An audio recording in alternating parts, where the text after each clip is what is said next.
ঢেঁকীৰ শাল তাঁতৰ শাল এৰি থৈ আহিলো অ চেনাইৰে ঢোলৰ মাতৈ শুনি ঘৰৰে বাহিবত থকাতে থাকিলে ঐ তোকে শুন লগে পাম বুলি শুনামোৱাকে বাচি বাচি হাই হাই ঐ দেহা ঐ ৰিহা নবৈ আছে ৰিহা নবৈ আছে হাই হাই ঐ তাঁতৰ নৈ শালতে বহি শুনামোৱা ডাঙৰকৈ ককায়ে হাই হাই ঐ দেহা ঐ দিছে মোক যন্ত্ৰণা দিছে মোক যন্ত্ৰণা হাই হাই ঐ আহিনত মোক নিবিহি আহিনতে নিবিহি আহি নমস্কাৰ পোনপ্ৰথমতে মই অসমবাসী ৰাইজলৈ ৰঙালী বিহুৰ আন্তৰিক হিয়া ভৰা ওলগ যাচিলো খুব ভাল লাগিছে আচলতে বহুত কষ্টৰ ফলত মই আজি পাটমাদৈ 2025ৰ সন্মানটো লাভ কৰিলো যোৱা 2 বছৰ ধৰি মই পাটমাদৈ প্ৰতিযোগিতাখনত অংশগ্ৰহণ কৰি আহিছিলো কিন্তু বিফল হৈছিলো কেতিয়াবা আচলতে মনবোৰো ভাঙি যায় বিফল হলে মোৰো হৈছিল তেনেকৈ 2টা বছৰ মই কষ্টৰে পাৰ কৰিছো কেৱল এটা কথা ভাবো মই পাম জানো মোৰ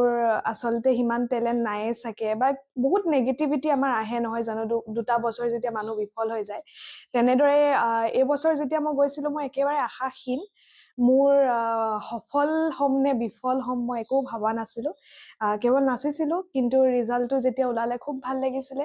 এই বছৰ পাটমাদৈ 2025ৰ খিতাপটো অৰ্জন কৰিলো বহুত কষ্টৰ মানে ফলত হৈছে মই তাৰ বাবে মই মোৰ মা দেউতাক ধন্যবাদ জ্ঞাপন কৰিছো মোৰ ভাইটিক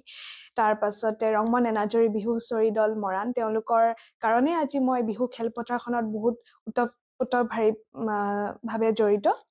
আৰু মোৰ দল যাৰ লগত মই পাৰফৰ্ম কৰিছিলো নলবেৰিনা বিহু দল তেওঁলোক সকলোকে ধন্যবাদ জ্ঞাপন কৰিছো মই লতাশিলৰ বিহু কুঁৱৰী আৰু বিহু ৰাণী দুইটাই পাইছো 17 চনত বিহু কুঁৱৰী আৰু বিহু ৰাণী 2022 চনত ডিৱাই বিহু ৰাণী পাইছিলো 2020 চনত আৰু তাৰ পাছতে এনেটো আমি গোটেই গুৱাহাটীৰ পৰা সদিয়ালৈকে কম্পিটিশন কৰি আছো গতিকে প্ৰতিযোগিতাৰ ৰিজাল্টবোৰ বেয়া নাছিলে মই 3টা সিজন কৰিছিলো 2017ত মই গোটেই সিজন কৰিছো 2019ত আৰু 2023ত আৰু মানে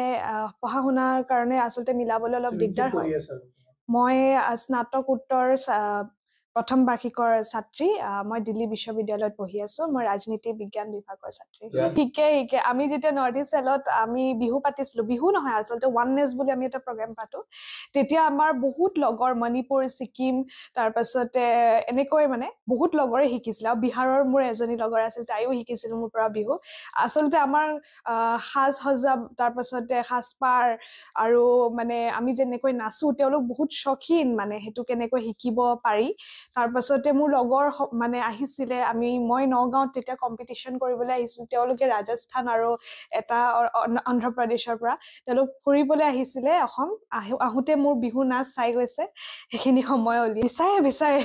মোৰ আচলতে কাপোৰ মোৰ ওচৰত নাথাকে তেওঁলোকৰ ওচৰতে থাকে মই ঘৰৰ পৰা যি দুই এযোৰ লৈ যাবলৈ পাৰো সেইযোৰ লৈ যাওঁ তাহাঁতি মানে ফটো উঠাই তাহাঁতৰহে বেছি ইচ্ছা মই পিন্ধাই মেলি দিওঁ আৰু তাৰপিছত ফটো কৰি মেলি মোক ঘূৰাই দিয়ে আৰু ঘৰলৈ অহা আগত কৰে মানে দি দিয়ে আৰু কাৰণ মই নিপিন্ধালে মানে তেওঁলোকে অকলে পিন্ধিব নোৱাৰে যে সেইটো কাৰণে মই পিন্ধাই দিব লাগিব গতিকে আহি নিজে পিন্ধি মেলি আৰু আকৌ ঘূৰাই দি থৈ যায়হি আৰু ভাল লাগে অনুভৱ বুলি ক'লে সঁচাকৈ এই গৌৰৱ মুহূৰ্ত আমাৰ কন্যা নেমিকা দিহিঙীয়াই পাটমাদৈ 2025 48তম বেলতলা বহাগী মহোৎসৱ এই বঁটা পাবলৈ সক্ষম হৈছে বহুত দিনৰ পৰা চেষ্টাত আছিল আপোনালোকে জানে সকলোৱে ক্লাছ 5ৰ পৰাই তাই বিহু নৃত্যৰ লগত জড়িত আৰু অসমৰ বিভিন্ন মঞ্চত ইতিমধ্যে বিহু নৃত্যত প্ৰদৰ্শন কৰি যোৱা সময়খিনিত সমাদৰ লাভ কৰিছে আৰু শেহতীয়াকৈ এইবাৰ পাটমাদৈ 2025 এৱাৰ্ডটো পোৱাৰ কাৰণে আমি পৰিয়ালটো আমাৰ শুভাকাংক্ষীসকল আৰু বিহু সংস্কৃতিৰ লগত আমাৰ পৰিয়ালটোৰ সৈতে ওতঃপ্ৰোতভাৱে জড়িত যিসকল শিল্পী কলা কৌশলী মোৰ ছোৱালী নিমিষাৰ লগত জড়িত সকলোৱে আমি উৎফুল্লিত হৈছোঁ আৰু গৌৰৱান্বিত হৈছোঁ আচলতে কি হয় বহাগ বিহুৰ দিনকেইটাত আমাৰ পৰিয়ালত সদায় উৎসৱমুখৰ পৰিৱেশৰে সৃষ্টি হৈ থাকে বহাগ অসমীয়াৰ প্ৰাণ আজি এই শুভ মুহূৰ্তত মই আমাৰ জ্যেষ্ঠসকলক বহাগৰ সেৱা আগবঢ়াইছোঁ আপোনালোকৰ জৰিয়তে দি সমগ্ৰ অসমবাসী ৰাইজক ৰঙালী বিহুৰ উলগ আৰু শুভেচ্ছা অলপ শেহতীয়াকৈ জনাইছোঁ আৰু বিহুৰ বতৰ আছিল নিশ্চিতভাৱে গুৱাহাটীত বিহু দুদিন পূৰ্বে আৰম্ভ হয় মোৰ ছোৱালীয়ে বৰ বিহুৱতীত প্ৰতিযোগিতাত অংশগ্ৰহণ কৰিছিল গতিকে আমাৰ পৰিয়ালটো বিহুৰ সময়খিনিত গুৱাহাটীত থাকি যোৱাকালি আহি আমি মৰাণত আহি পাইছোঁ আৰু মৰাণলৈ আহোঁতে মৰাণৰ অনুষ্ঠান প্ৰতিষ্ঠান আমাৰ শুভাকাংক্ষী নিমিষাৰ ফ্ল'ৰাৰ্ছ সকলো আহিছে ভাল লাগিছে আৰু পাটমাদৈ বঁটাটোৱে আমাৰ পৰিয়ালটোলৈ সুখবৰ বহাগে আৰম্ভ হোৱা অসমীয়া নৱবৰ্ষটোত আমি পাইছোঁ আমি আনন্দিত পৰম পিতা পৰমেশ্বৰৰ ওচৰত আমি